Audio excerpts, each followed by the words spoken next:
If your child passed away 15 years ago, and at 3 a.m. their exact number calls you, would you answer? Because I did. I used to believe that time healed wounds, that if you waited long enough, breathed long enough, pretended well enough, the pain would eventually fade into the background. But time doesn't heal. Time just teaches you how to hide the pain better. 15 years have passed since I lost my son, Michael. 15 years since I stood in a hospital hallway with my hands shaking so hard I could barely hold myself upright. 15 years since I heard the final echo of his voice.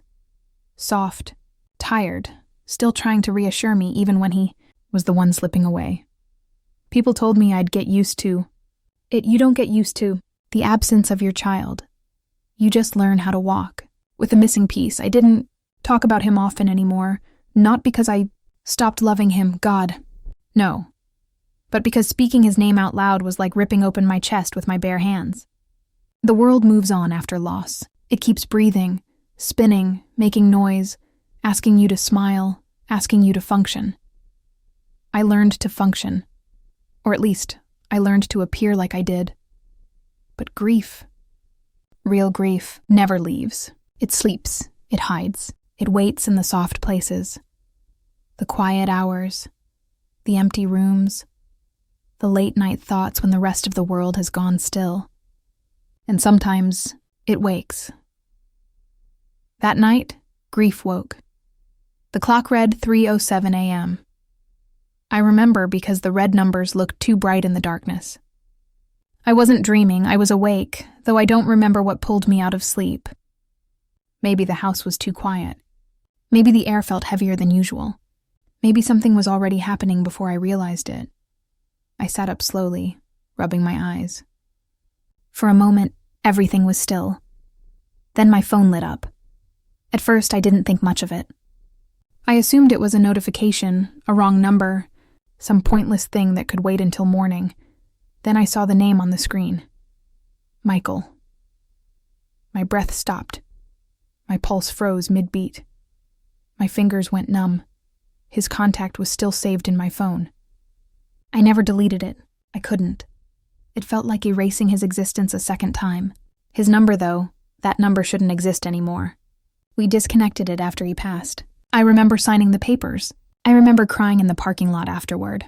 I remember the way my hands shook holding the phone that would never ring again. But here it was. Ringing, not a message, not a glitch, a phone call. Incoming call. Michael. The world went silent around me. No air, no heartbeat. Just the screen glowing in the darkness. Like an open door to something I never believed possible.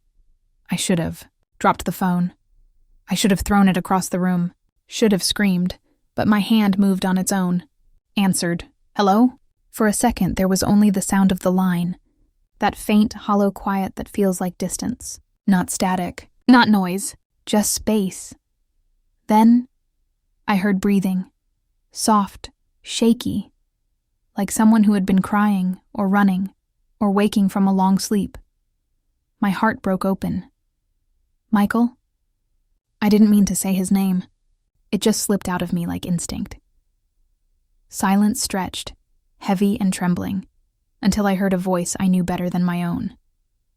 Mom? My entire world collapsed into a single moment. His voice wasn't an echo, wasn't a recording, wasn't something imagined in a grief-drowned dream. It was him, the same softness, the same uncertainty at the end of the word. The same small tremor he had when he was afraid of something but didn't want to show it. My hand flew to my mouth.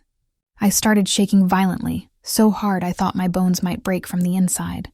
Tears rushed without warning, without control. Michael, baby, how are you? My words tangled in themselves. I couldn't think, couldn't breathe, couldn't do anything except feel. He sniffed. A tiny, quiet sound. Exactly the way he always had when he was trying not to cry. I woke up, he whispered. And it was dark, and I didn't want you to be alone anymore. The world inside me shattered. You've never left me, I cried. Not for a single day. Not for a single second, he exhaled shakily. Mom, I'm scared. My heart clenched so hard it physically hurt. What's wrong? Where are you? Can you see anything? No. The word was small, fragile, terrified. It's dark, he said again. And it feels like something else is here. A coldness slid down my spine. Not fear of ghosts, not fear of imagination. Something deeper, older, instinctive. A mother's fear. Michael, I whispered, voice trembling. Don't move. Stay with me. Just listen to my voice. I'm right here. You're not alone. The phone crackled with soft static, like wind, or whispering, or distance shifting. Mom. Yes. I could barely speak. I don't think I'm supposed to be calling. My body went cold. The air thickened. The room felt smaller. What do you mean? I think someone else is here. And before I could respond, before I could breathe, the call shifted, not ended, not cut, just changed. The sound on the other end became wrong, not threatening, not loud, just present, like something was listening, and I knew, with a certainty that hit deeper than logic or reason. This wasn't just a call. This was something opening, something crossing, something waking. And this was only the beginning. The silence after his words was not normal silence. It was the kind of silence you can hear, the kind that presses against your ears, your skin, your ribs, the kind that makes the air feel heavier, thicker. He had said, "Someone else is here." And the way he said it didn't sound like a child whispering in fear. It sounded like someone describing a truth they should not have discovered. My hand shook around the phone. I clutched it so tight the plastic creaked. My heart was slamming against my chest like it was trying to escape. "Michael, listen to me," I whispered. My voice was raw, shaking, unfamiliar in my own throat. "Don't look for anything. Don't move. Just stay with me. I'm right here." I waited, breathing carefully. Like any sound I made might disturb something I couldn't see. But all I heard was his breathing. Then, faint, soft but unmistakable, another breath, not his. Low, slow, too measured. Every hair on my arms rose. "Michael?" I whispered. I hear it," he replied.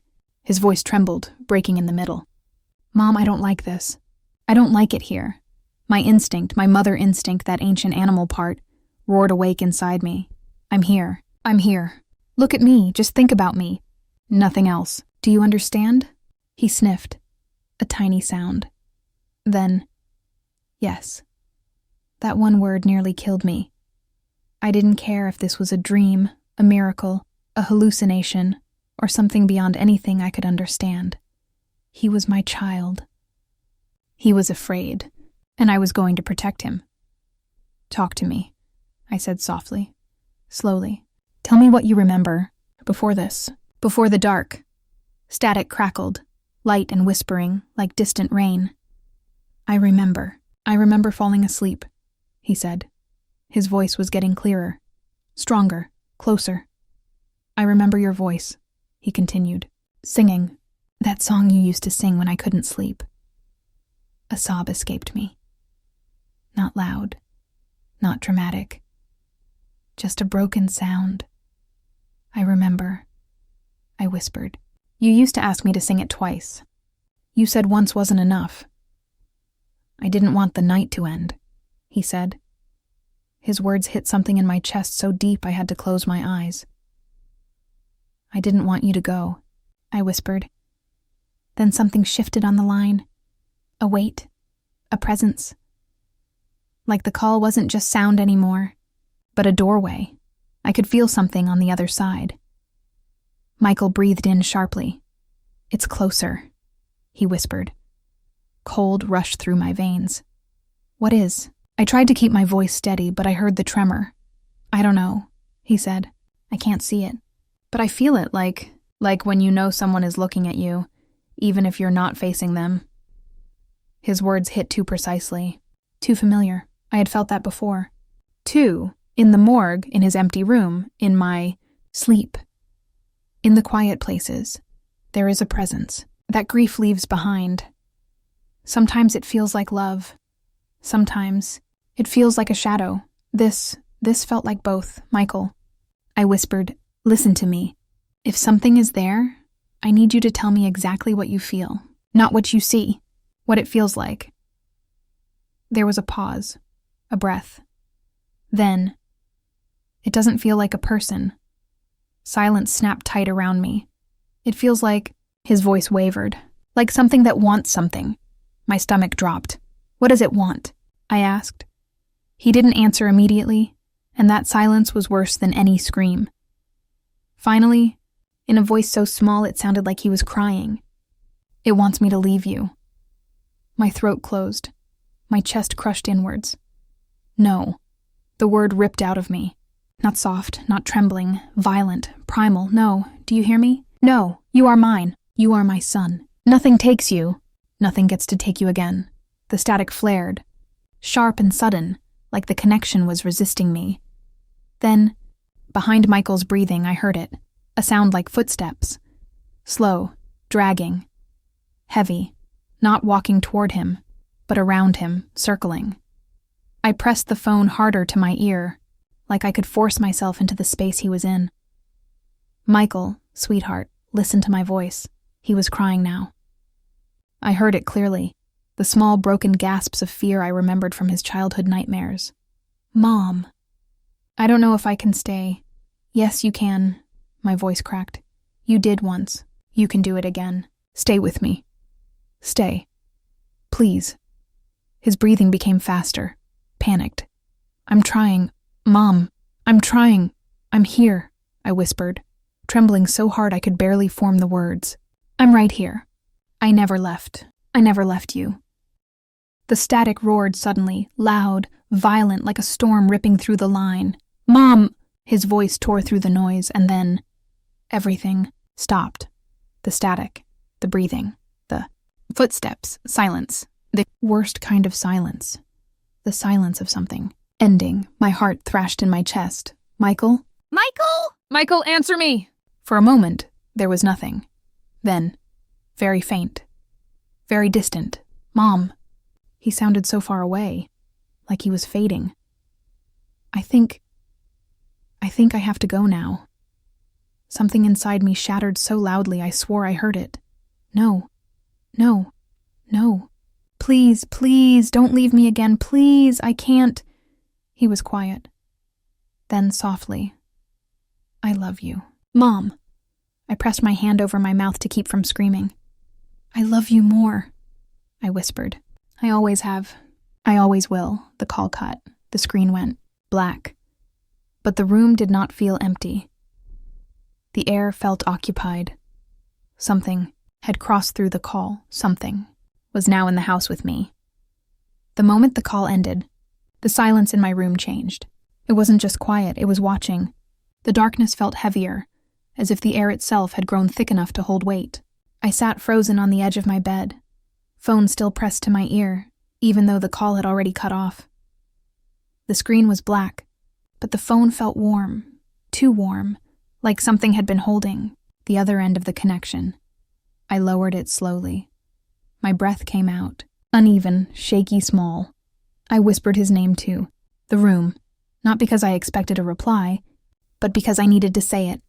Needed to remind myself that what happened happened. Michael. The sound of his name in my voice felt fragile, like a thread that would break if I pulled too hard. My throat tightened. My eyes stung again. Then I heard it, a sound, not loud, but distinct. Something moved downstairs, not the creak of the house. Settling, not the wind, not imagination. A footstep, slow, dragging, slightly, as though someone unfamiliar with walking was trying to remember how. My heart slammed hard enough to hurt.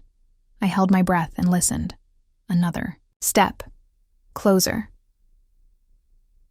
The house had been silent for 15 years. No children, running down hallways, no laughter, no soft footsteps. In the morning, so I knew every sound it made.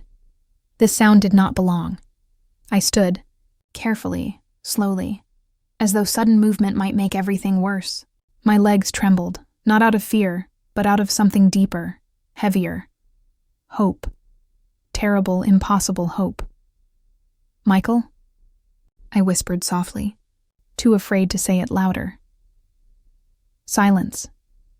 Then, tap, tap, tap. Not footsteps this time. Fingers. Fingers tapping on the wall, moving slowly along it, as if someone was trailing their hand against it, feeling their way through the house. My breath caught in my chest. The tapping traveled across the wall behind me, down the hallway, disappearing into the dark. I turned toward the doorway. The hall beyond was black, the kind of darkness that didn't just lack light, but refused it. My room felt like the last safe space in the world, but he had said, "I'll try to come back." What if he was here? What if he was trying? What if he didn't know how?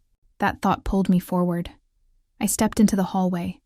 The air was colder there, not freezing, just wrong cold, like walking into a room where someone has just left.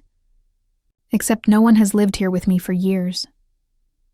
The hallway stretched ahead, long and dim.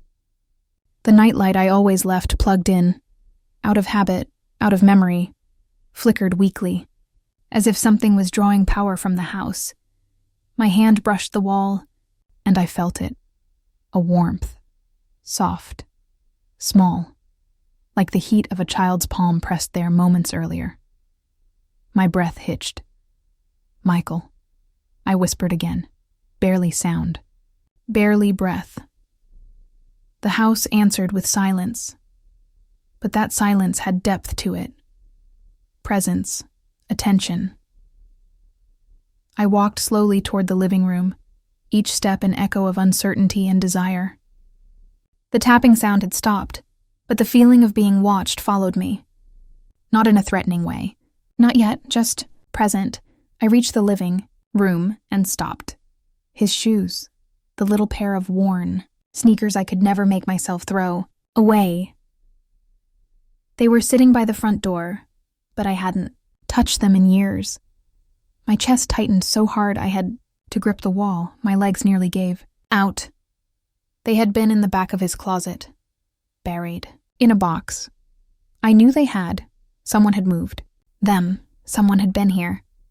I knelt down slowly, reached out, and touched them. They were warm. Fresh warm, like they had just been worn. A sob tore from my throat. Not quiet this time. Not controlled. Raw. Painful.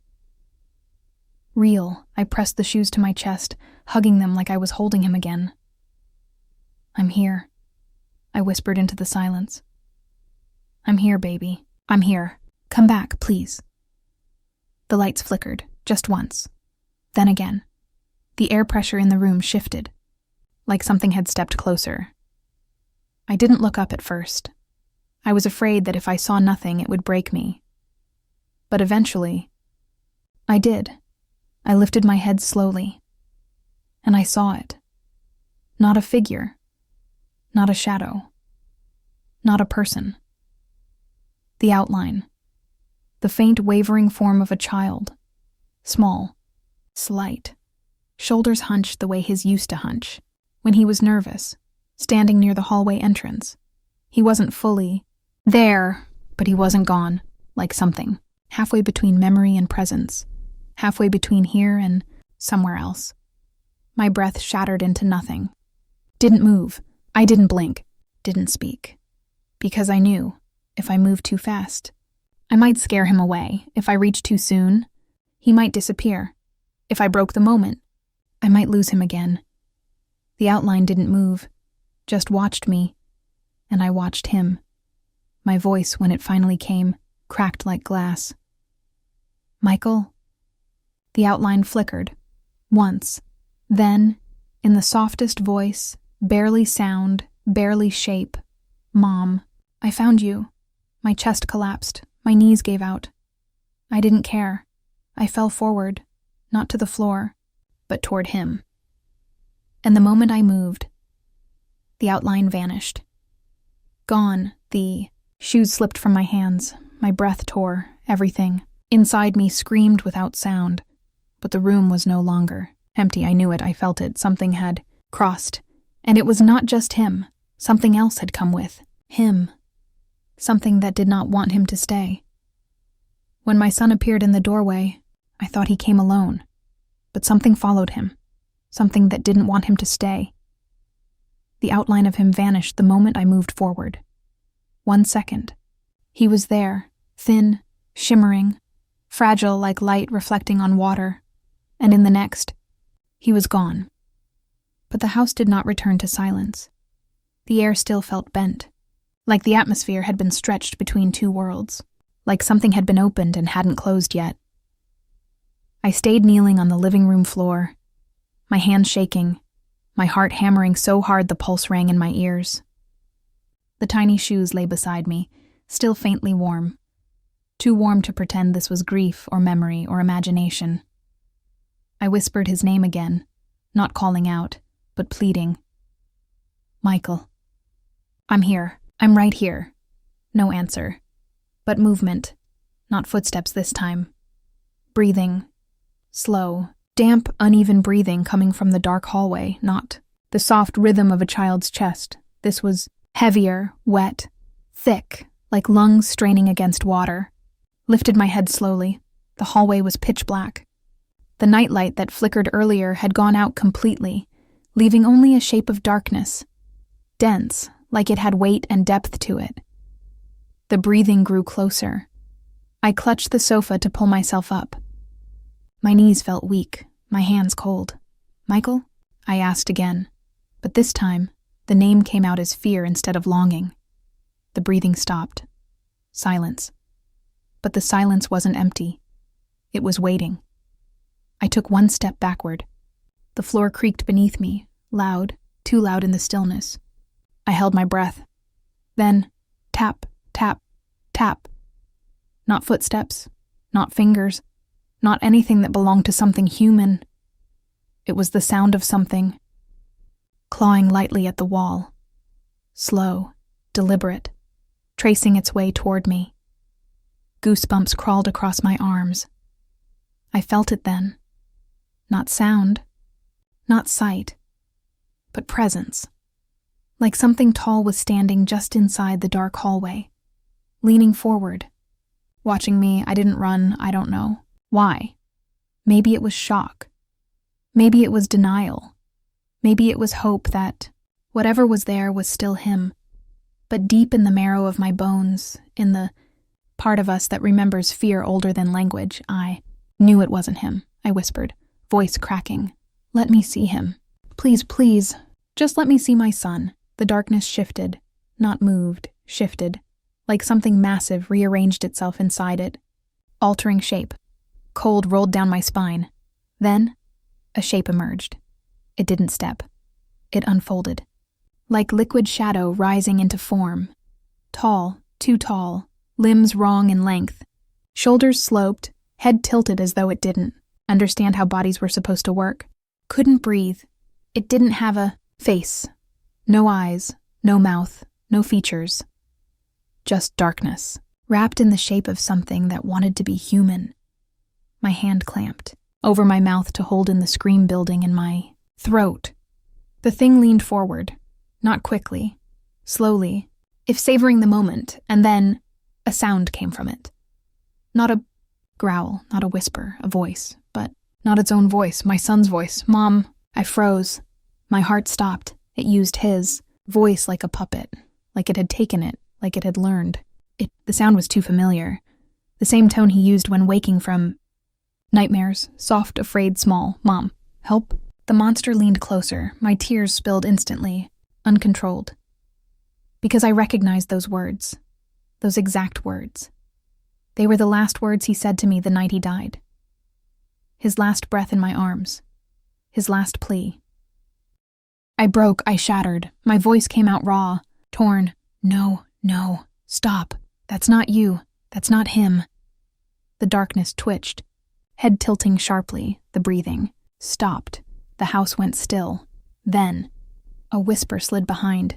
Me, right behind my ear. Soft, real, Mom. His, real voice. Not from the monster. From somewhere else, behind.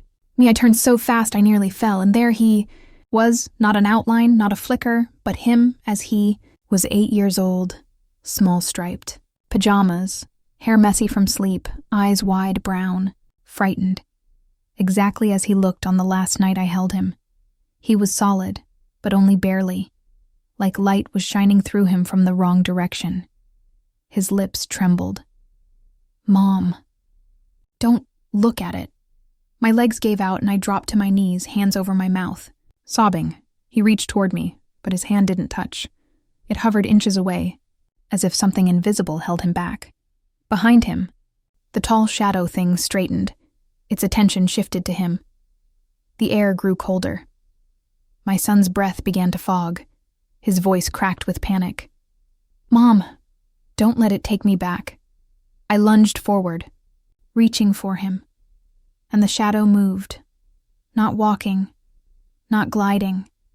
It folded the darkness around him.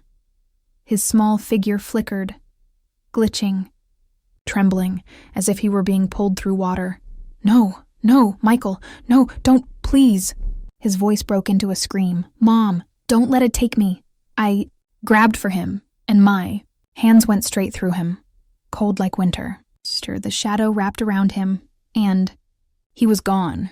The darkness in the hallway snapped closed, like a door slamming. Shut, like a world sealing itself away, I fell, forward onto the floor, screaming into the empty silence, where my son had just been.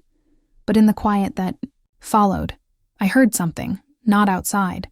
Not from the hallway, from the phone still lying where I dropped it, a voicemail notification. New. Message received at 3:01 a.m.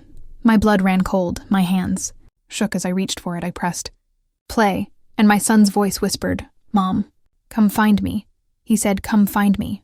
And I know I should have been terrified, but I was ready to walk into hell if that's where he was. I stared at the phone in my hand, fingers trembling so violently I could barely keep hold of it. The voicemail icon blinked like a heartbeat, slow, steady, patient. I didn't want to press play again. I didn't want to hear his voice break into that terrified plea, but I also couldn't stop myself. I hit play. The voice came through the speaker, soft and thin, like it was traveling across something vast and cold. "Mom, come find me." 4 words that hit like 1,000 knives. The message didn't continue, but I didn't hang up. Something inside me told me to listen, to wait, to hear whatever else was there, hidden in the static. The silence on the voicemail stretched for nearly 10 seconds. But it wasn't really silence. There was something under it. A faint sound. A rhythm. Like knocking, no, not knocking. Coordinates. 2 short taps, 1 long, 3 short. Pause, repeat, not random, not accidental, intentional, a signal. My heart began to pound, not from fear this time, but from something deeper, something ancient inside me that had woken up the moment I heard his voice again. Mother's instinct to find her child. It doesn't matter how long. They've been gone. That part of you doesn't die. Replayed the message again, closing my eyes. Focusing on the pattern. My brain began to translate without permission, without thought, like I had always known. How it wasn't tapping. It was Morse code, my breathing. Changed, my hands steadied. My son was telling me something. I grabbed a pen from the coffee table and scribbled on the back of an old envelope, transcribing each beat, each pause, replaying the message again and again until the pattern formed into meaning. When the final letter became clear, I stopped breathing, because I knew what the message said. Forest, the forest, the one behind our old house, the one he used to play near, the one I hadn't walked into since the night he died, the same forest, where his body had been found. My vision blurred, not from tears this time, from memory. I had called his name that night, running through the trees with a flashlight, stumbling, screaming, my throat bloody and raw. The cold had cut through me, the branches ripping skin, the darkness swallowing light.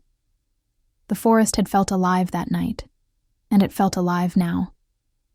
The voicemail clicked off. I sat there in the dark living room, staring at the phone screen glowing in my shaking hand, the world narrowing into a single point of certainty. He was there, or something was. Either way, I was going. I rose slowly, as if the air were thick and heavy. My legs moved before I even fully processed the decision. I walked down the hallway to my bedroom, opened the closet, and pulled out the old flashlight I hadn't touched in years. The weight of it in my hand felt like history. I grabbed my coat from the hook by the door. As I slipped it on, the house shifted again, not sound, not movement, just awareness, like the walls themselves were watching. Maybe the thing that had taken him was still here. Maybe it was waiting. Maybe it wanted me to. Follow, good. Let it watch. Let it see me coming. I walked to the front door, but before I opened it, I stopped. The little sneakers were still there. Sitting by the entrance, I knelt. Hand hovered over them. Something inside me whispered, "Take them." Not. Logic, not reason, not habit, something older. Something maternal. I picked them up and slipped them inside my coat pocket. The weight of them felt like holding a memory. I opened the door. The night air hit me, cold, sharp, deep.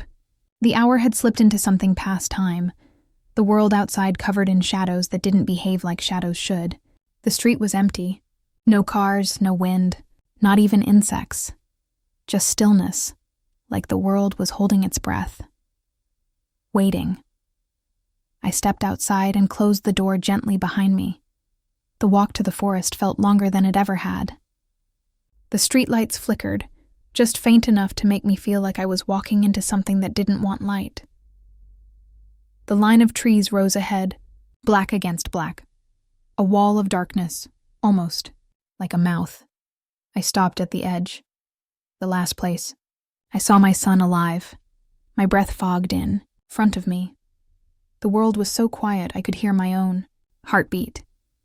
And then, from deep inside the forest, something called not. My son's voice this time, but something that knew his voice.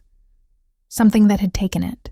Something waiting. My skin crawled, but I stepped forward anyway, because love is stronger than fear, because grief is a compass, because a mother will follow her child even into hell, and I crossed the tree line. The forest swallowed me whole. The moment I stepped past the tree line, the world behind me seemed to disappear. The sound of the street faded instantly, like a door had shut behind me. Not a wooden door, but something heavier. The kind you don't open again. The forest was not as I remembered.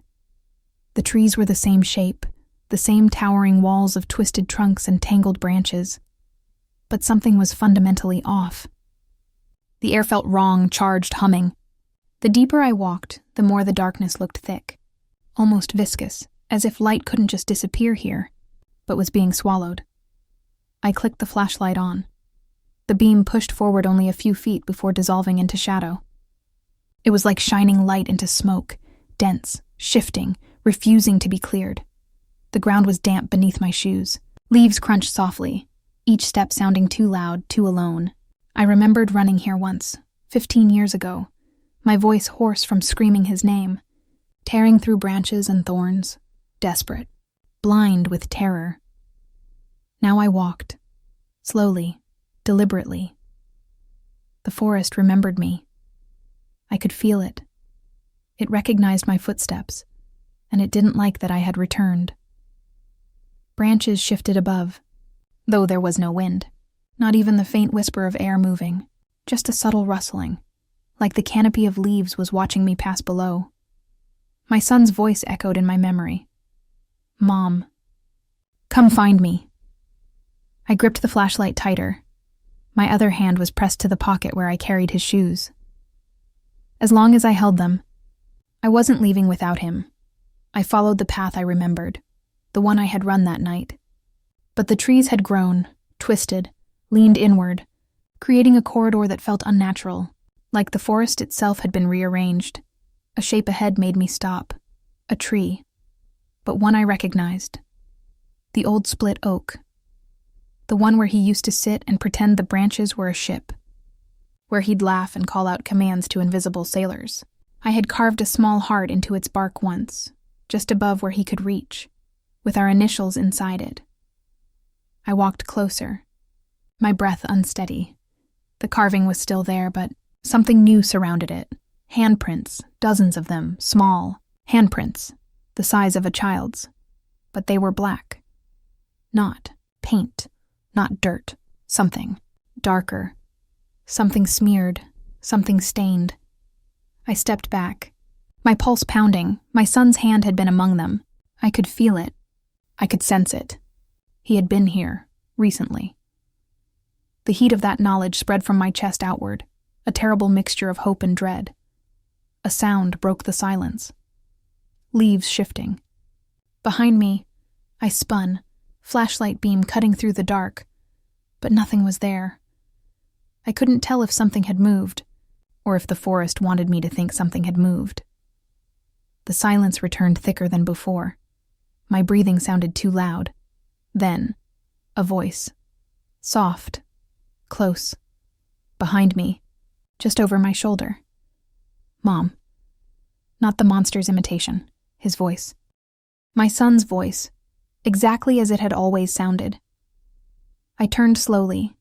He stood between the trees. Not flickering this time. Not translucent. He was almost solid. The striped pajamas, the small shoulders, the hair falling into his eyes. His eyes. They were wide, dark and full of fear. He wasn't crying, but he looked like he wanted to. Michael, I whispered.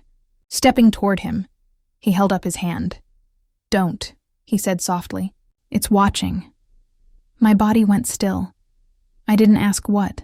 I didn't need to. The forest itself felt like it was listening. My voice cracked as I tried to speak without moving too much. Where are you? Where have you been? What is happening to you? His lip trembled. He shook his head slowly, like words might break him. Finally, in a voice so fragile I almost didn't hear it. I didn't mean to stay. I didn't want to stay. I tried to go, but it followed me. Tears burned down my face. I reached toward him, slowly, my hand open, palm up. Come home with me, I whispered. Please, just come home. His body tensed. He wanted to.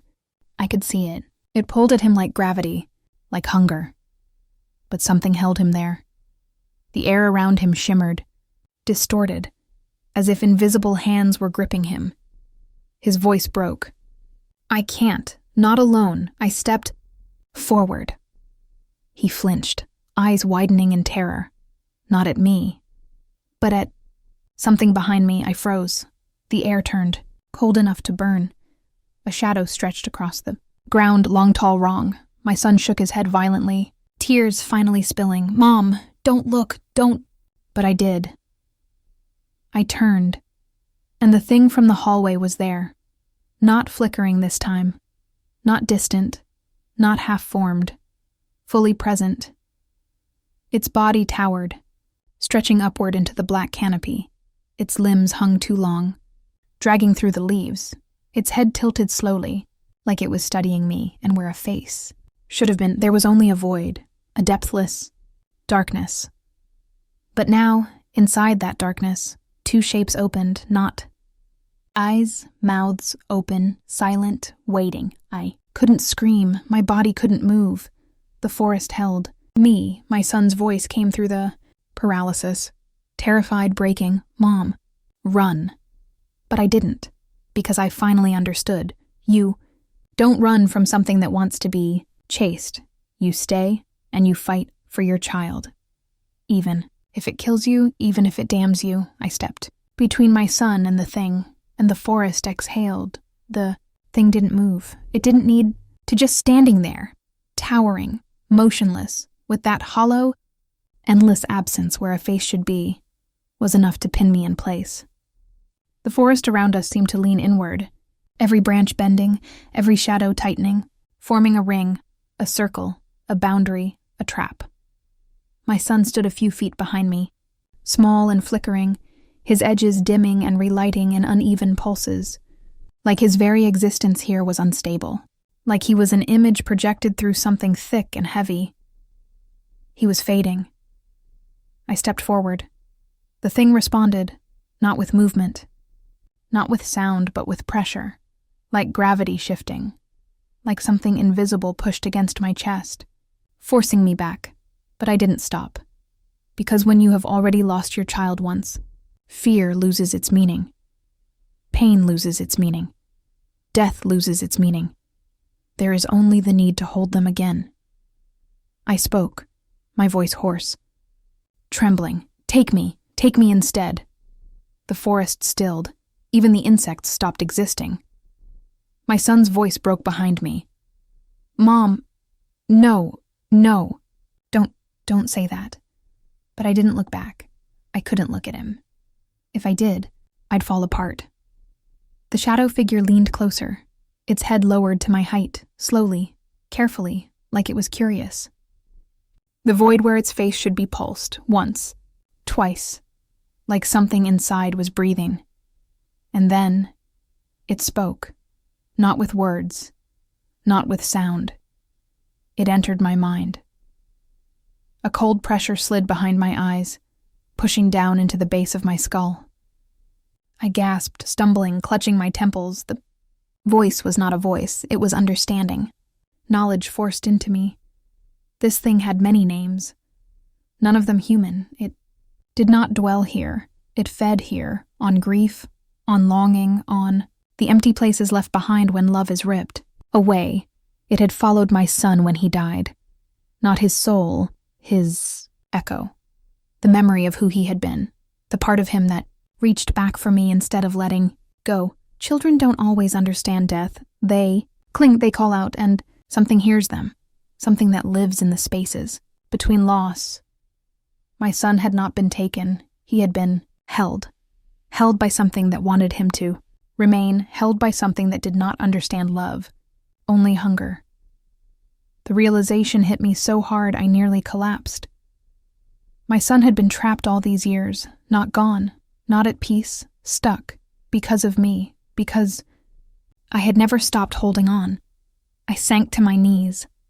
A sob tore out of me, deep, raw animal. I pressed my hands to my face and screamed, not in fear, not in horror, but in the guilt that split me open like a wound. I didn't let him go. The forest swallowed the sound. My son's small voice trembled. Mom, please stop. You can't. It hears you. I forced myself to look up at the thing again. Tears blurred my vision. But I made my voice steady. Take me instead of him. The thing tilted its head, considering. The forest leaned closer. My son's voice grew frantic. No, Mom, no, please don't do this. But the shadow stepped toward me, and the air around my son tightened, pulling him away, like invisible hands were dragging him backward. He reached for me, crying now, his voice cracking into panic. Mom, please, I don't want to go alone. I turned, grabbing his hands. They were cold. So cold they burned.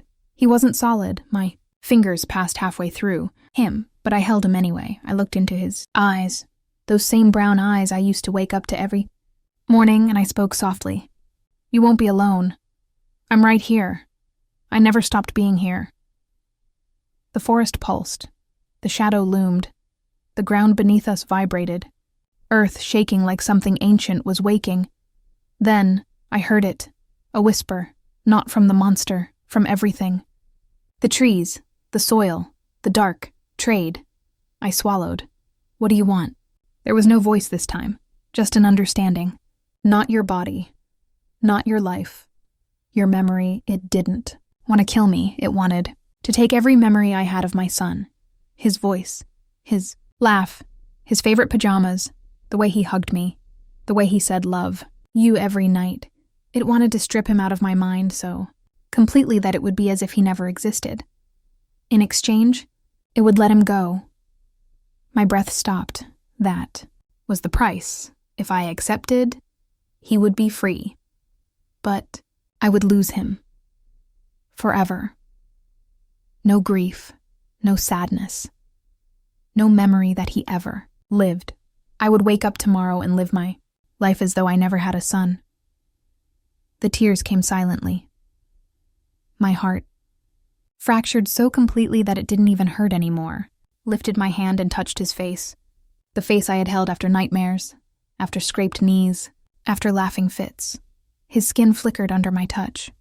He stared at me, eyes wide, terrified. "Mom," he whispered. His voice was so small, so real. "Please don't forget me." My voice broke, shattered into nothing. "I would rather die than forget you." The shadow loomed closer. The forest listened. The choice was mine. There was no safe answer. Only love. Only loss. Only the unbearable truth. To save him, I would have to lose him. Again. This time forever. I closed my eyes, and I made my choice. I kept my eyes closed for a long time, not because I was afraid, but because I needed to. Remember every detail, every moment, every breath I ever shared with him. Knew I was about to lose all of it, and memory is a fragile thing, so I held it tight while I still had it.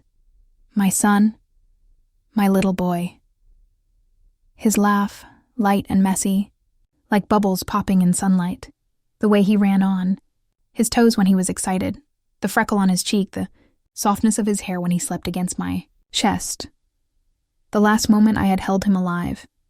His fingers, holding on even as his breath faded.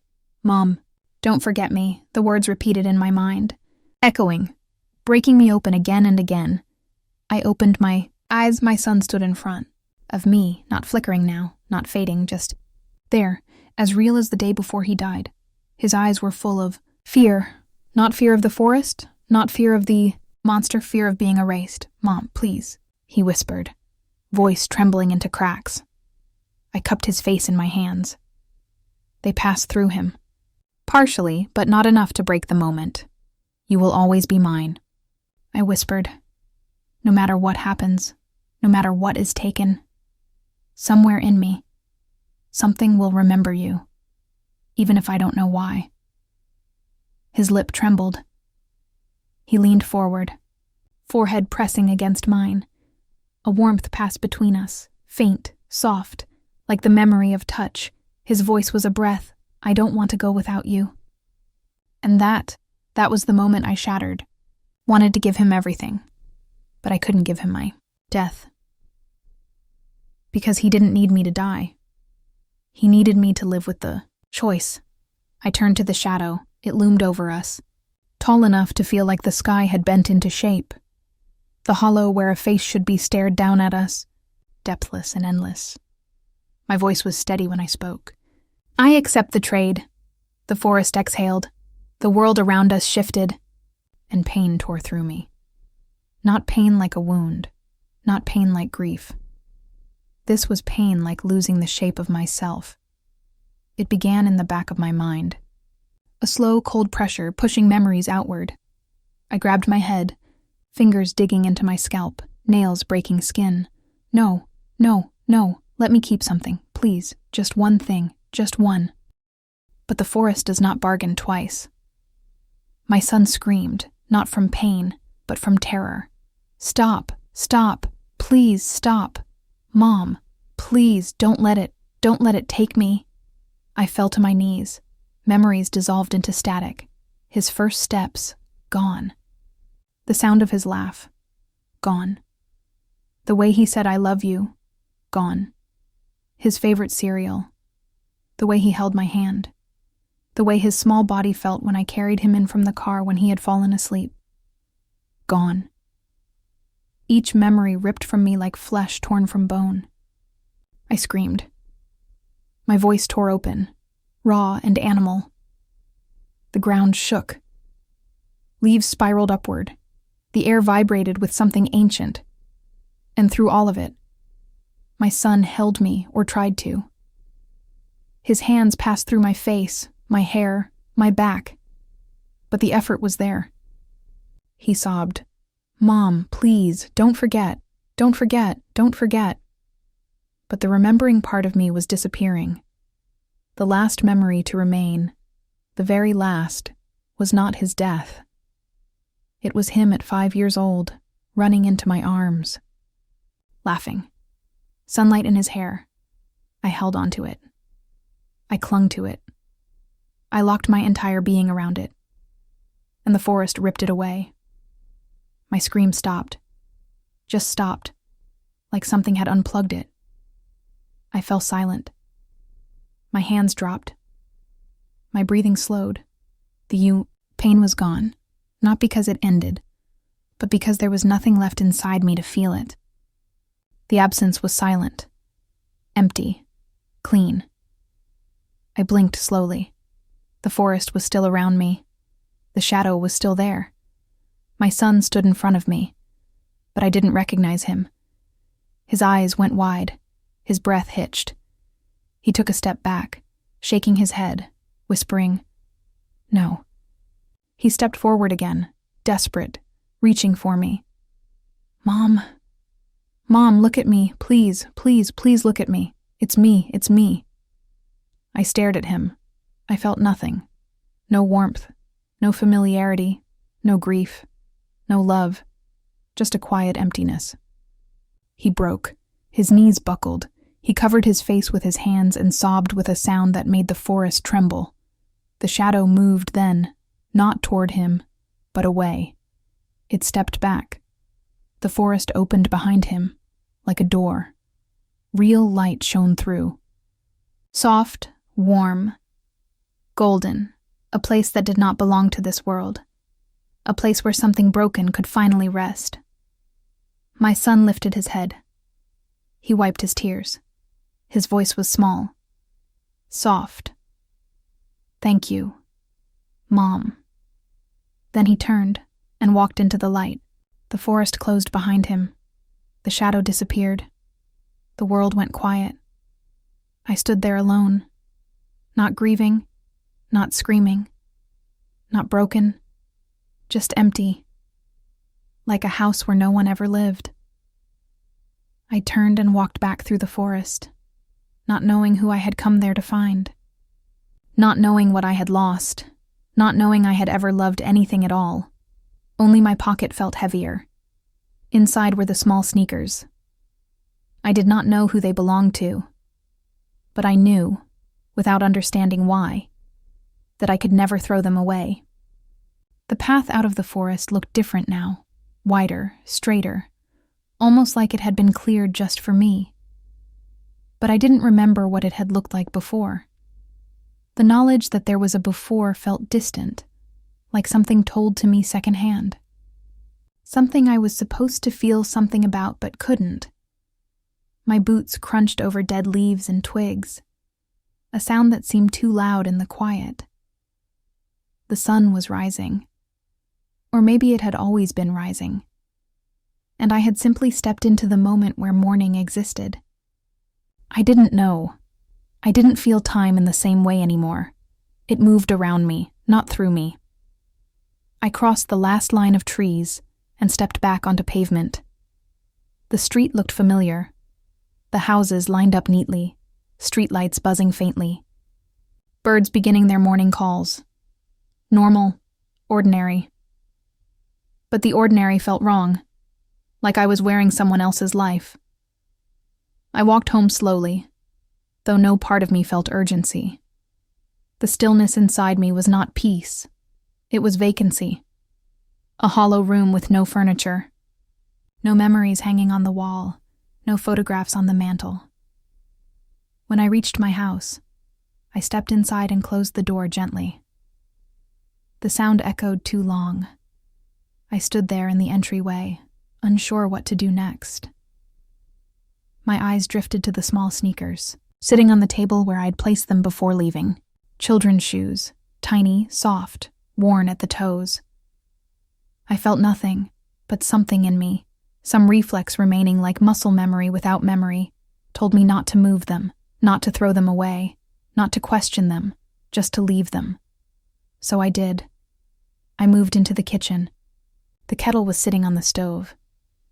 It looked like it was waiting for someone who hadn't shown up yet. I didn't know if I was that someone.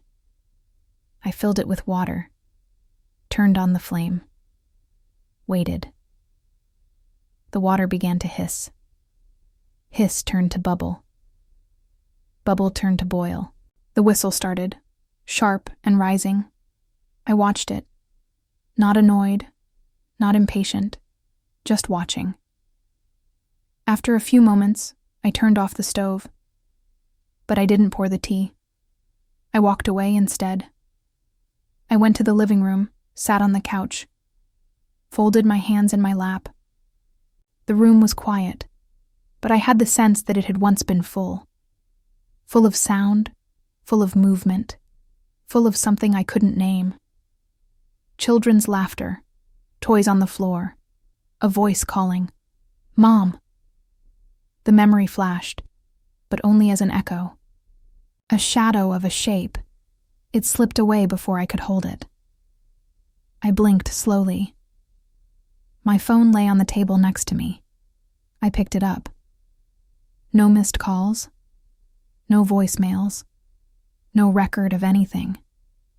I didn't question it. I didn't question anything. I should have. I know that now. But at that moment, nothing inside me knew how. I unlocked the phone. The wallpaper was a blank blue background, plain empty, like everything else. I went to the gallery. It opened to a grid of images, faces, a face, a boy, a small boy, a child, laughing, holding a toy car, standing in front of a cake with candles, sleeping on a couch, drawing with crayons. I stared at the images one by one. I did not recognize him. But something deep in my chest tightened. Not emotion exactly, but the shape of emotion. The outline where love used to be. The images blurred, or maybe my eyes did. I scrolled. More pictures, more moments, a childhood, a life. Mine? No, not mine.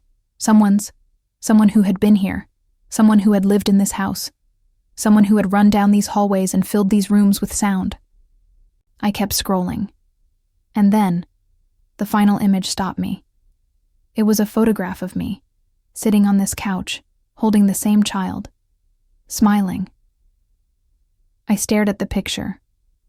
My face was young, soft, full, not like now. The child rested his head on my shoulder. My hand was in his hair. The love in the picture was unmistakable. I did not recognize either of us. A pressure built behind my eyes. Not tears. Something else. Something that couldn't form. I didn't cry. I didn't collapse. I didn't scream. I just stared. Minutes passed, or hours. I couldn't measure. Eventually, I set the phone down. I stood and walked to the hallway. Halfway down, I stopped. One of the doors was closed. White paint, old brass handle, a faint scratch on the lower panel, like something small once pushed against it often. My hand lifted, hesitated. Something inside me said, "Don't open it." Not fear, not warning, just knowledge. I opened it anyway. The room inside was small, soft-colored walls, a bed with cartoon sheets, stuffed animals arranged neatly, a bookshelf with worn spines, a small nightlight in the shape of a star plugged into the wall. The room smelled faintly of dust and something else, something warm, something human, something remembered. My breath caught, not in emotion, but in recognition. Not of the room, of absence. I stepped inside. The air felt heavier. I walked to the bed and sat on the edge. The mattress dipped slightly, as if someone had sat there recently. I placed my hand on the blanket. My fingers trembled, not because I remembered, but because my body did. Memory lives in the bones, even when the mind refuses. I didn't know the boy. I didn't know his voice. I didn't know his laugh. But I knew, in some way beyond thought, that I had once held him, that I had once been someone whole. The emptiness inside me shifted. Not filling, not healing, just shifting. Like something far away had turned and looked back toward me. As if something, or someone, still remembered me, even if I didn't remember them. I sat there in the silence for a long time. The house breathed. The shadows on the walls moved just slightly, like something was watching, not threatening, just waiting. And somewhere in the distance, maybe outside, maybe inside, maybe nowhere at all, I heard a whisper, not a voice, just a breath. Mom. I did not react, but my heart did, just once. A single lonely beat, like a hand knocking on a locked door. The house was quiet again, too quiet. Even the silence felt alive, like something pressed its ear to the walls, listening to me breathe. I sat in the little room, my hands folded in my lap, staring at the bed. It was made perfectly, the edges tucked in with care, as though someone had prepared it for someone who was supposed to return. But the child from the pictures, the boy whose smile shone like summer, was not here. And I didn't remember him. Not really. But I remembered the absence, the hollow space inside my chest where something used to be. Something warm, something bright. But now only cold wind blew through. I stood slowly and walked out of the room. The door clicked shut behind me. The hallway stretched long and dim, shadows lingering in the corners where light should have easily reached. The house was familiar, yet foreign. Known, yet unknown. Memory is strange like that. Even when the mind has forgotten, the body remembers the outline of a life it once carried. I moved into the living room. The small sneakers still sat on the table near the door. I didn't remember buying them. I didn't remember tying them.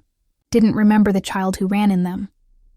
But my hand reached toward them on its own. My fingertips brushed the fabric. And something inside me shifted. Not a memory, yet just a tremor, a small sound beneath the surface, like ice cracking before it breaks. A dull ache bloomed behind my ribs. I stepped back. I didn't want to feel anything. Feeling meant remembering. Remembering meant breaking. But the house, the empty rooms, the photographs, the tiny shoes, they were pulling, calling, and then the phone rang. I froze, not with fear, with recognition I shouldn't have had. I turned toward the sound. The phone sat on the table. I approached it, slowly. The screen was blank, no caller ID, just incoming call. My hand hovered. Some invisible thread pulled, tight across my chest. Pain bloomed there, deep, sharp. Familiar, I answered. Hello? At first. Nothing. Just quiet. But not empty quiet. Breathing quiet. Soft. Fragile. Warm. Then, Mom? The word was so small, so unsure, like he was afraid to say it. Something inside me shattered, my vision blurred, not with tears, because tears require emotion, but with memory struggling to return. My hand tightened around the phone. I couldn't speak, the voice came. Again, tiny, trembling, terrified. Mom, it's dark. I'm cold. Where are you? My heart slammed against my ribs. I remembered that voice. I remembered that tone. I remembered. The room around me flickered. The walls warped. The floor rippled like heat on pavement. Memory hit me like a wave. The forest. His cry, his hand slipping from mine, the cold, his eyes closing, the scream I made that tore the night apart. I fell to my knees, gripping the carpet, choking on breath I couldn't catch. I remembered. And the forest hadn't taken everything. It had left one thing behind. Pain, the most powerful memory of all. Mom. Please, the voice whispered. Don't leave me here again. Something broke open inside me. Not gently, slowly, violently. The love returned first, bright, overwhelming, devouring. Then, the grief, raw, vicious, relentless. Gasped. A sound ripped from my chest. Deep, primal, human. The phone trembled in my hand. I'm here, I whispered. Voice cracking into pieces. Oh, God, baby, I'm here. The line crackled. Something answered that wasn't him. A second voice. Low, smooth, satisfied. You. Remember now, the house went still, my blood ran cold. Couldn't breathe, the thing from the forest, the shadow, the presence. It had not stayed there, it had followed me home. No, it had always been here. It had lived in the grief, fed on it, grew from it, waited. In it, the room dimmed, the air thickened, the walls pulsed like something alive. Beneath the plaster, the voice on the phone shifted, stretching, warping, twisting, becoming too deep, too old, too hungry. You remember him, it said. And now, you remember the price. My chest tightened. My lungs refused to work. I whispered, "You said you'd take it from me. You said I wouldn't remember." The voice sounded like, smiling. I did. I staggered. The truth hit like a blow. It didn't take my memories of him. It took the memory of losing him. It took the memory of his death. So I would be willing to lose everything again to get him back. The perfect. Looped the endless grief, the feeding. No, no, no. I screamed into the phone, voice breaking into raw sound. The carpet under my knees darkened. Wet, tears, blood. I didn't know. The voice whispered, "You will return to the forest. You will always return. Love is the leash. Grief is the collar." The line went dead. Silence. Not empty, waiting, watching. I lifted my face slowly. The small sneakers were no longer on the table. They were on the floor, standing upright. If feet were inside them, tiny footsteps, began to walk toward the hallway. I couldn't move. I couldn't breathe, the house exhaled, and somewhere inside the walls, soft childlike so, familiar it broke me open, a voice whispered, "Mom, let's go home." The lights went out, but not closed. This story ends where horror should end. Not with answers, with haunting. Something was taken. Something was returned. Something still waits. Subscribe and turn on the bell because the next story might be calling you.